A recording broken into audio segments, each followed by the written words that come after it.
Chat Cave with Mike and Max.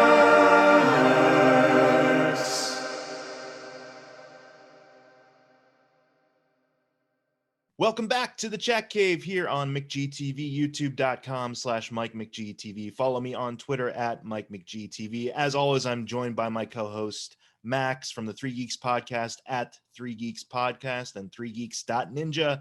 Happy Halloween to you, Max. Happy Halloween, sir. It's a pleasure to be in the Chat Cave once again. Yeah. And so, as you might have guessed by that intro, we're going to be talking about some Batman related like horror stuff or Halloween stuff, perhaps. We've already talked about The Long Halloween on its own separate podcast, so go check that out. I also did a podcast on my own, I think last year or 2 years ago, where I talked about my own Halloween recommendations. And I figured, you know what, this year I'm going to let Max kind of take the reins a little bit and tell us some of his horror or Batman related horror recommendations for the Halloween season. So I'll hand it off to you, Max. See, I'm not really a horror fan, so you're like Batman horror stuff. I'm like, I don't really have that much because I stay away from anything that's going to actually scare me. But a couple things for me, the scariest, like the most Halloween Batman villain is the Scarecrow. I know it's kind of on the nose, but you know, the whole deal is fear. I really like his he wants to be afraid and nothing really scares him except for Batman anymore.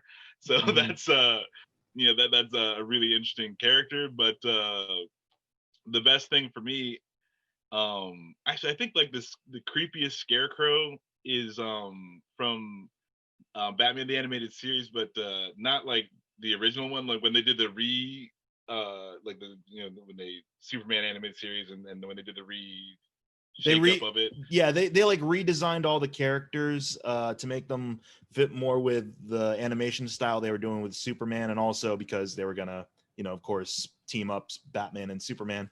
But like, yeah, so a lot of characters got redesigns. I know Poison Ivy was made to be more like a nymph, and like Joker looked more sharkish. Yeah, Joker had like the eyes of a shark. And Scarecrow, like you were saying, absolutely like got a complete makeover. In fact, let's bring up his little bit of a makeover here, because it is something of, it's a take. Let's put it that way. Yeah, and I hadn't seen it before. You know, that hanged man, because like that's kind of dark for him to just rock the noose like that. And I dig it. That's the creepiest like Scarecrow, I think. Or maybe it's just from like me being a kid when I saw it. But yeah, so I like this Scarecrow, and my scariest Scarecrow moment actually comes from the Arkham Knight game, or Arkham, you know, the Arkham games. When you're in those horror sequences, that like the inevitable Scarecrow horror sequence, I think they're actually pretty scary. Like they do a really, really good job. So like if you're looking, as far as I'm concerned, if you're looking for a Batman kind of like something to scare you, play the Arkham games, get to your Scarecrow section, and it's a pretty good time. I mean, it's not the worst thing ever. It's not, you know, your Resident Evils or anything like that, but I thought they did a really good job just with that creepy aesthetic. You get kind of anxious walking through the halls and stuff like that, and then you know, like they're showing you like flashbacks to the parents and all this crazy stuff's going on. But you know, that's what gets me. Like the Scarecrow is probably the best Halloween, I think, Batman villain that they got going. Yeah, it's well, let's go back to the animated series Scarecrow here, because he was voiced by a bunch of different people throughout the series. Like even in his earlier incarnations, they couldn't really settle on a specific voice actor. It wasn't really until like the new Batman animated series look that they had a consistent voice actor for him, which was Jeffrey Combs from Reanimator and The Frighteners. I mean, he's all over horror, so it makes perfect sense to have him, you know, be that particular version of the Scarecrow. And also what I liked about it too was that they never showed him without his mask. after that point. Or in earlier Right. episodes, you know, he would have the bag over his head and he'd take it off and just be this scrawny guy. But then in the Yeah. new look, they just left it wide open there for you to question, like, is it a mask or is it actually him? Is that actually his Or yeah, face? like does he just never take it off? You know, like it's Yeah. yeah, it's yeah. I thought it was really good. You know, like I always I always found the Scarecrow interesting, you know, again because of like, you know, he's trying to be scared, like he has a fascination with fear, and that like the all of the emotions and the feelings that come up with a genuine fear, and but he can't feel them anymore. Mm-hmm. So like, and then you know, Batman obviously has to do, you know, X, Y, and Z crazy brave things, and if he's, you know, if the fear is introduced into that equation, like it completely stalls the whole operation. So that, you know, that to me makes him a very formidable foe, and Right. yeah, it's you know, again, very well done. Also, like in the animated series, even when he was kind of a, you know, like they make him kind of a goof, it's still like a real potent thing that you can think, you know. It's like whenever I was nervous to do something, or that moment of fear, like what if that completely took over your whole world? And so yeah, that's what I like. I really dig the Scarecrow, and I think that's you know, again, like once they do it well, I'm gonna say Nolan Scarecrow is kind of eh. But It's trying for the more grounded approach to what like hallucinogenic fear would look like, probably. That's the one thing, is like going for both the animated series and the Arkham series, their versions of Scarecrow, is that they went for wild visuals. Like in the Arkham games, you got like you have to evade a giant scarecrow who's like got spotlight eyes and things like, and it is creepy. It throws you because it's really, you know, even though it's like a video game objective, like you have to put in the context of the story we're in. It this is all in Batman's head, and so of course yeah, it's going to be larger than life and it's going to be trippy as hell. And like a lot of the visuals in the animated series, like they went out there and weird sometimes. Like you have, I know in one episode you got football players transforming into like monsters and things like that. yeah. Oh, and like the football one, that also reminded me. I don't know why, but it took me right back to the Last Boy Scout. You know, and the dude is like all hopped up on meth and he's shooting people. I was like, so you know, like that could have happened though. You like they were so afraid, like, oh Yeah, man, and then bring a gun and start shooting people. Like it's man, I never thought you'd ever draw a comparison to the Last Boy Scout on this podcast, but there we go. We did it. We true found nerdery, it. true nerd right here. Okay, I'll tie it all together. Oh man, and no, Batman can't save him, but Willis can. You see, like, the Batman can't save you though. You can't say what he can't do. Yeah, that's pretty true. But no, yeah, I'd say Scarecrow is obviously a really solid choice when it comes to horror. You were mentioning, you know, Nolan.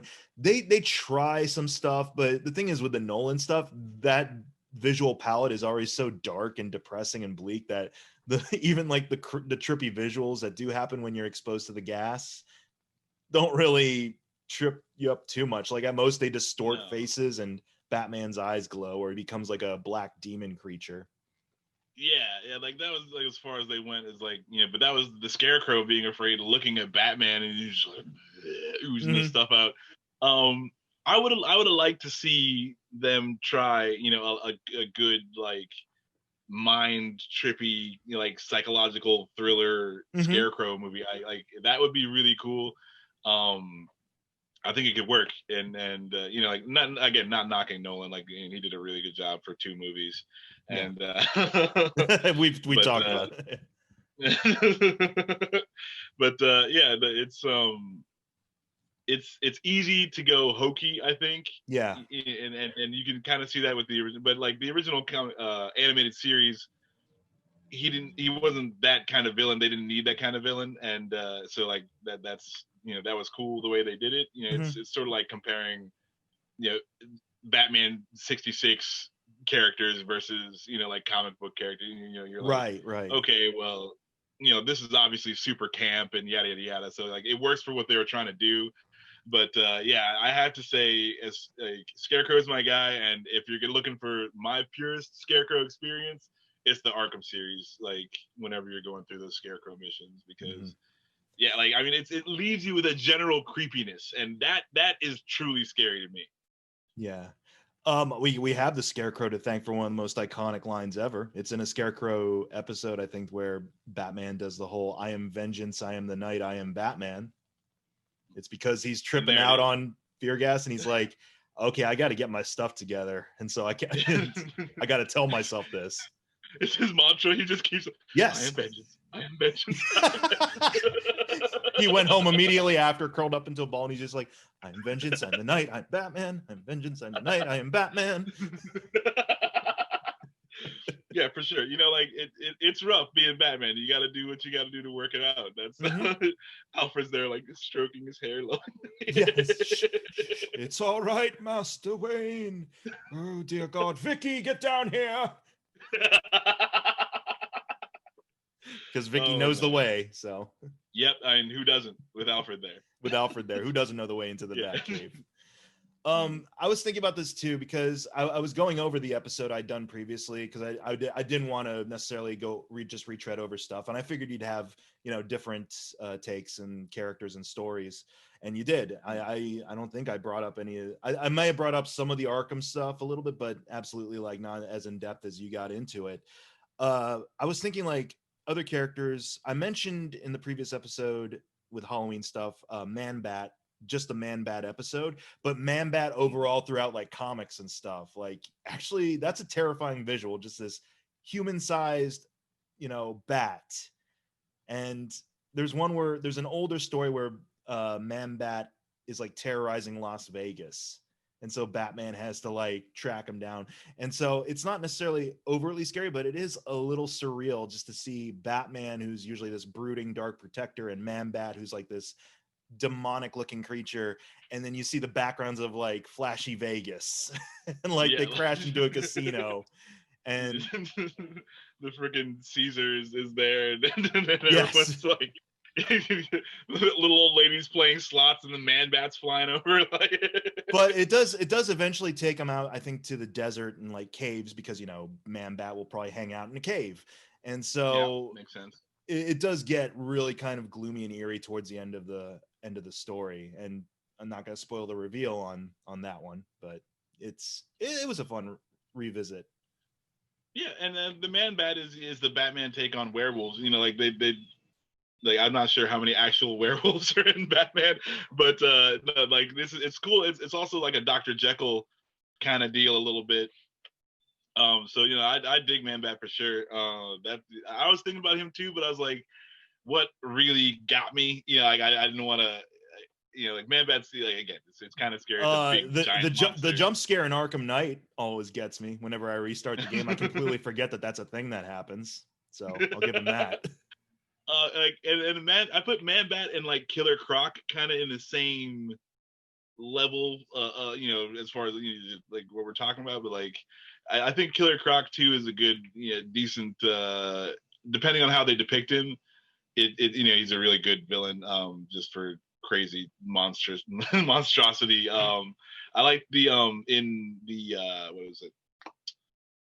Gotham Knight was the animated. It was like 5 shorts. Yes, 5 animated shorts. Yeah, Gotham Knight. It was like it was actually a companion piece to the Dark Knight stuff, the Dark Knight trilogy. Yes. Yeah. Yes. So the Killer Croc in that one was really good. He's only in there for like 3 or 4 minutes. Right. But I thought that was a really cool kind of scary scene where, Batman, he's like Alfred's feeding him or is it Lieutenant Gordon feeding him the info about Killer Croc while he's down there looking for him.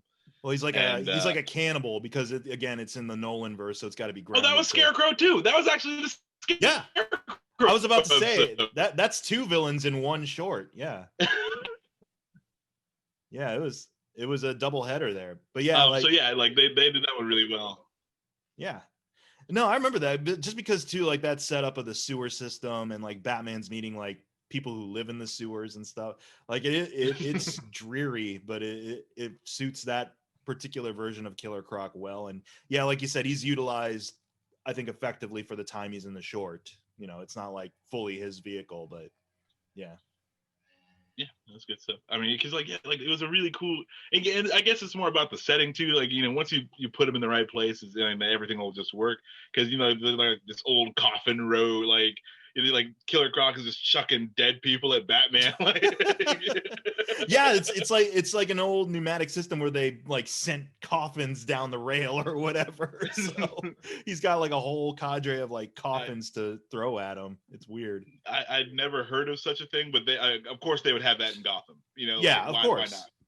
Well, Gotham, well, I mean, we might as well talk about this just really briefly here. Is like Gotham itself is Victorian era or just really gothic, like it reeks of gothic horror all around, just in the designs usually of the city. Mm-hmm.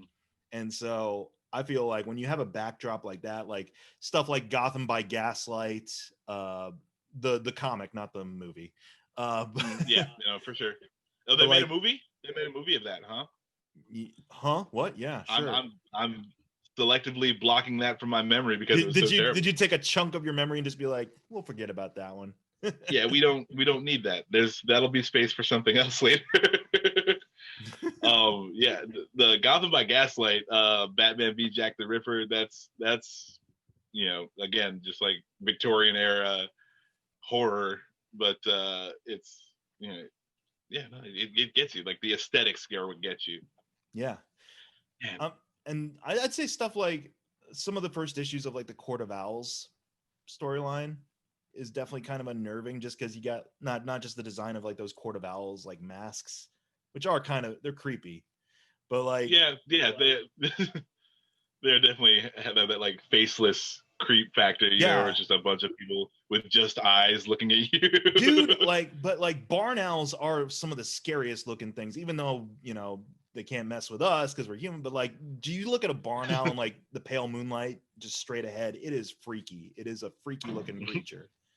So yeah, they chose well. They're good design sense, but also they talk about how like Batman doesn't even know his own city that well. Like the fact that there's like cities and tunnels and, you know, safe houses all over the city that even he isn't aware of, but the owls use. It's really like that puts you on edge when Batman, who usually has a handle on everything, is out of his element when it comes to his own city. Yeah, and like and that is what they were trying to do, because like I feel like with the new 52 and even now recently they've taken Batman's money away from him. In the more recent comic books, like they had to do that to kind of like, because Batman is OP. He's basically like Silver Age Batman, and there's just nothing that he can't do. You know, like there's nothing that he can't throw his money at to fix. And so I like that with, like you're saying, with the Court of Owls, where it's like, okay, well, even though like they threw in this whole aesthetic where even though you've already done everything you can to, you know, like you run the city, you're the Batman, like there's still so much you don't know, and there's so much going on that you have no control over. So that was I like that a lot too. That was really cool. And the scary part is, like, the ultimate reveal is that these people are just as wealthy or just as influential as he is. And it's like, this is what happens when, you know, the powerful just kind of get together and be like, let's gang up on this one guy. It's like, holy crap. Yes, it's very upstairs, downstairs, Downton Abbey, you know.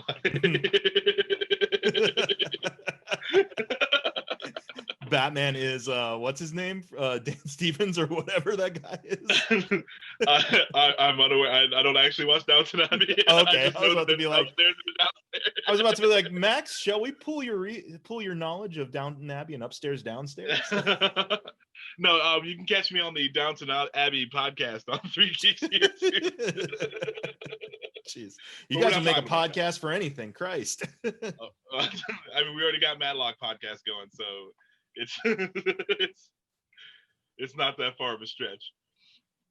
Is there were there any other characters or story arcs that came to mind for you that kind of evoked this idea of like gothic horror, or, you know, put you on edge or unnerved you to some extent?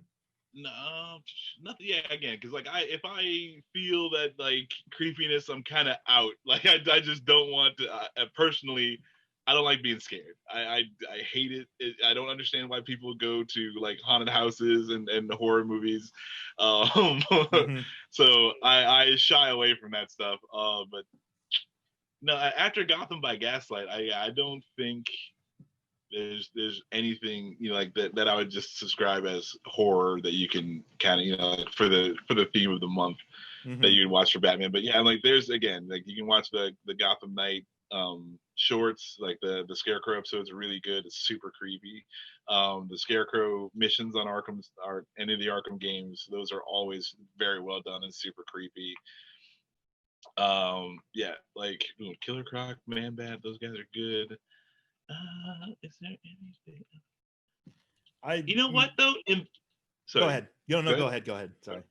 In the Venom comic book, when Batman gets revealed, like when he's all feral and stuff like that, I don't know why that scared me a lot, but like Batman dealing with his own demons was kind of creepy also. Well, yeah, we did talk about that in the Batman and drugs thing, and it scared you off drugs, didn't it? That it did. It scared you off the harder drugs, let's say. Yeah. I mean, I still like my beer. Scared us off the strong stuff, let's say. No, I'm definitely not messing with nothing that's. I can't do the super roided out rage freaking. Right. Can't do any of that mess. That's, yeah. Of course, I don't have to be Batman, so I'm not blaming him for what he did. I understand his mentality going in, but it wasn't the right thing, and we learned that. Yes. Drugs bad, kids. Don't do it. But no, I just remember that like he's like bearded and feral. That one image. Here, let me see if I can really bring him up. Sticks with me. But yeah, we've shared. I mean, you can probably go see the thumbnail, but let's see if we can get a really like. Oh, here we go. Yes, he's not bearded in this one, but it's definitely shows kind of the epitome of what Venom did to him to some extent here. So let me bring him up on here. That him? Yeah, looking like freaking Gollum. Super roided Gollum. Yes. And that's after like how long did he keep himself down there in the cave going through withdrawal? Was it like 90 days or something like that? Something. Jeez. Yeah. It was a while. And that could not have been fun. Like I think he was eating rats down there. Yeah. Oh yeah, absolutely. I mean, it's doing horrible things to him. You know, he has to eat rats. He's all disheveled. His hands are doing weird contorted things there. Like he's got the bonitis. The bonitis. He's got the Batcave bends.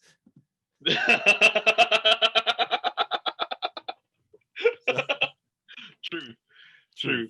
But yeah, that does it for me because I don't like to stray too far into the scary stuff. I can't handle.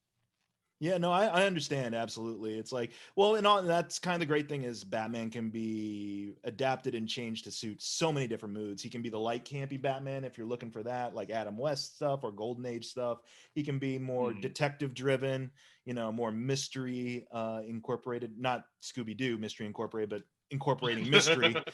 He could be Mystery Incorporated. He's crossed over with Scooby-Doo, so that could be horrific for somebody. True. Solving like, oh, the groundskeeper did it this time. I'm floored, Robin. But he can also do the more serious stuff and the more like, you know, kind of disturbing visual type of stuff, like with Batman Venom or any of the Scarecrow stuff that gets a little bit harder or more hardcore. So I wanted to close out here today and show you two things that could be disturbing for you or entertaining for you, but kind of put you in the mood for the holiday season of Halloween here. Especially since this Halloween, it might be a little bit different to get terrified because this whole year has terrified us. Right. I mean, I feel like we can't, you know, like we're all the Scarecrow now. We're like nothing can face us. It's like we need a Batman to come along to do it because like it's like, oh, it's murder, whatever. I don't even care. Yeah, exactly. It's like, man, what more could you do to us at this point? But I wanted to share because I talked about this on the last Halloween podcast I did, but I didn't have, of course, the visual aids like I do here. I wanted to show you this one. This is a fan film that someone actually made for based off of Arkham Asylum, the graphic novel that Grant Morrison did, Serious House on a Serious Earth. and I was able to rediscover it recently, and I wanted to share it with you, Max, and see what you think. So you should. Hopefully, I don't wet my pants. Well, let me make sure we can share the sound, and off we go to the races with a little Batman Arkham Asylum.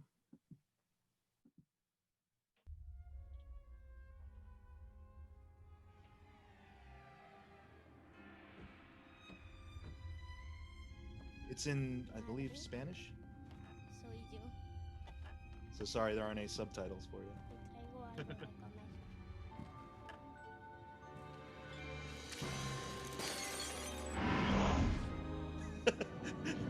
You okay, Max? I'll be all right. I'll be all right. So. Siento llegar tarde, comisario. He tenido problemas.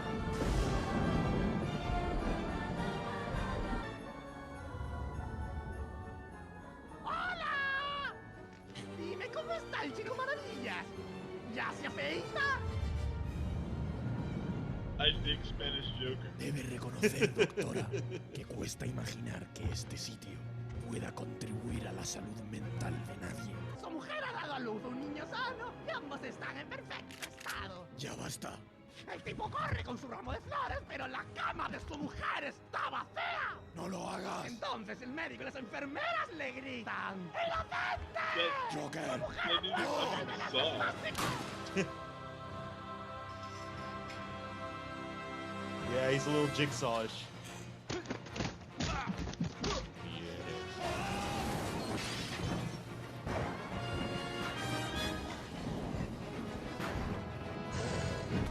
I think that's supposed to be Killer Croc.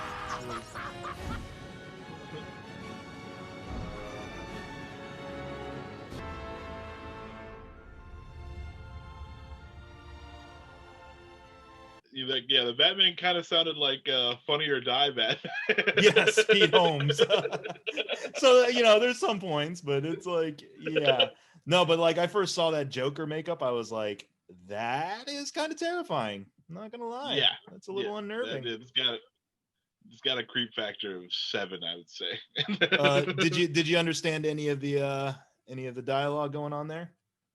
Did you take Spanish? I most of my high school Spanish has left me, so I missed a lot there. I heard her saying like something's acting like a ghost, una fantasma, but other than like I didn't really catch a lot. I definitely missed everything the Joker was saying.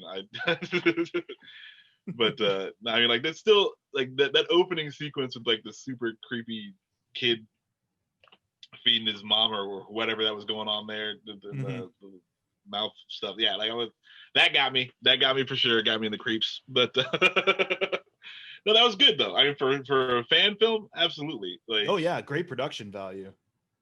I kind of dug the like the way they did Batman with like these super broad shoulders and the spokes or the spikes on his shoulder pad. I mean, that stuff, like dialogue, I guess, was lifted straight from the comic. The visual cues obviously are lifted straight from the comic. You know, everything is designed quite, because the original comic, you know, has like this watercolor or rough painting sketch version.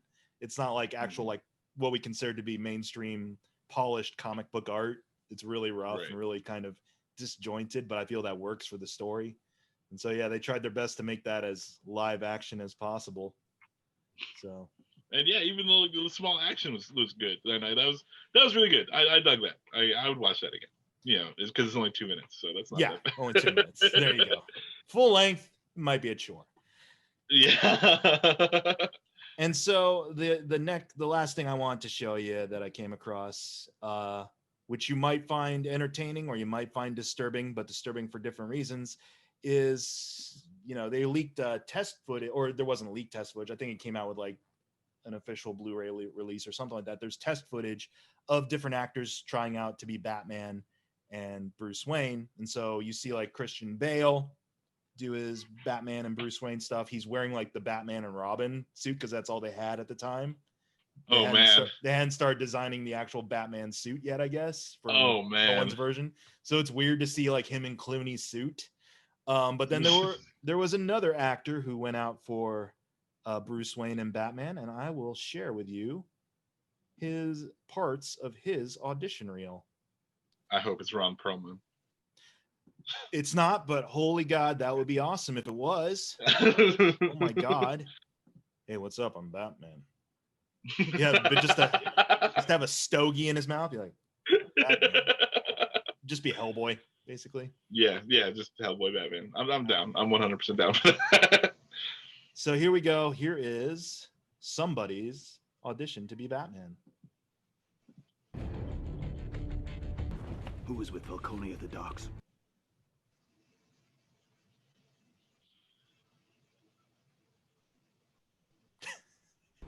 Huh. Joe murdered my parents, and they deserve... Don't pretend you wanted to do this for them. So Cillian Murphy. Yeah. I mean, I don't know if he bulked up a little bit, because like right there he's good like for Bruce Wayne, but I don't see him as Batman. You know. Yeah. It was a little weird. He also went with the open mouth policy. A lot of Batman actors went with. He went for the Kilmer, where it's just like. Yeah. He probably couldn't breathe. That's probably why. But like, you know. But no, he's wearing 45 pounds of rubber. He's allowed to breathe out of his mouth. But no, like his Bruce Wayne. Let me bring it back here a little bit just to kind of see like what there's a point where he gives like a hard look, and it's actually kind of chilling. Like I'm like I don't know if it would have worked as Bruce Wayne. I'm conflicted because I'm like I like Cillian Murphy. I like him a lot, but yeah, that like that look is yeah. And see, that's why he got the Scarecrow job. Mm-hmm. Like, because I see, like, I'm like, okay, like, I never even figured that he read for Batman, or you know, or even you get full audition for it. But yeah, like that look, they're like, okay, you know what, he's not Batman, but this is what he can do. Like, I dig that for sure. That's where you see it, like right there. Man, but what could have been, man. Like, yeah, right? I can see... That would be interesting. I wonder what his bat voice was like. We didn't hear much of it, yeah, but he was just like I wonder how much really goes into. I mean, for that series of movies, obviously, Bale went with a choice, clearly. And yep. Nolan. And hey, you know what? He chose it. He ran with it. That like whether you like it or not, you can't say he didn't do a thing. Yeah. So, and who knows what will be in store for us in the future, especially with Pattinson Bat, because has there been a nickname yet that they put together like Battinson? Battinson? Is that what they've done? I just did that right now. I'm not sure if people did that. we're calling it. We're the first ones to trademark it. I'm being assured that's a thing. Battinson. It's all. I didn't make it up. Damn it. Damn it. We could have been hot on something. Man. Yeah, but it's right there. You know, if I can come up with it, then 10 smarter people than me can come up with it for sure. But I mean, the way that movie was shaping up based off of our first look, like that might be equally as horrific or dark. Like whatever they're gonna do with Riddler, you know, if Riddler's going the full like John Doe route in 7, then who knows? Yeah, no, like they are going for a full on creep factor, like a Hannibal Lecter kind of Riddler. I'm down. You know, like that's I've never personally seen the character that way. Mm-hmm. But when you do it, even if you do it, you know, at the mention of it, I'm like, yeah, no, that's a thing you could do. So I'm interested to see how creepy, because they are trying to, from what I can tell, you know, from the 3 minutes of the 25 minutes of footage that they actually showed, it looks like, you know, they're trying to get that overall creepiness and that you know, like that lingering kind of like doubt in the back of your mind of, you know, right. Like, do you really know what's going on? So like, yeah, I dig it. I hope it is a bit creepy, like, because that'll just be something that I've never seen, that we've not seen before, and that they haven't tried. So, you know, kudos to them. You know, like, again, like, do like Christian Bale, try a thing and just go for it 100%. You know, yep. Let it fall how it will. Yep. And only with hindsight will we be able to say that was really creepy or that was really dumb. But even still, I mean, like, you're the guys who tried it, so yep. no one can take that away. Pioneers, my friend, pioneers. Because So, I mean, like, there's been 75, 80 years of Batman. yes, Like, exactly. you got to do something. You got to do something. I'm looking forward to the day where someone just does a Batman thing, because at this point, like a lot of the actors who've done Batman, they do something to elevate themselves. I'm looking for the time where someone just is, hey, what's up, Batman? I'm Batman. Like there was an Here's animated my thing. business card. There was an animated thing, and I remember them doing it. Like it was like Batman was just getting recasted every 3 years or so, and it went from like Ben Affleck back to Christian Bale, back to Val Kilmer to Matthew McConaughey, and it's just Matthew McConaughey being like, "We're driving the Lincoln Batmobile now." Takes a long drag on a cigarette. All right. And then at the very end was Adam Sandler, and he's standing up at City Hall with a guitar. He's like, "Hey everybody, I wrote this song here for Gotham City. I fight crime," and like he just does that type of the Sandler shtick. Like I'm waiting for that, where Batman just comes full circle, and it's just like someone's just their regular persona. I mean, and I think, or like they've kind of done it in some animated series, like the Brave and the Bold, where it's more of a super camp Batman. But I'd be interested to see like a different play on it, where they have Batman as kind of or maybe do like an Inspector Gadget thing, where Robin's the actual hero and Batman just kind of like fumbles along. Right away, Dick. The Joker is on the loose. Go, bat skis.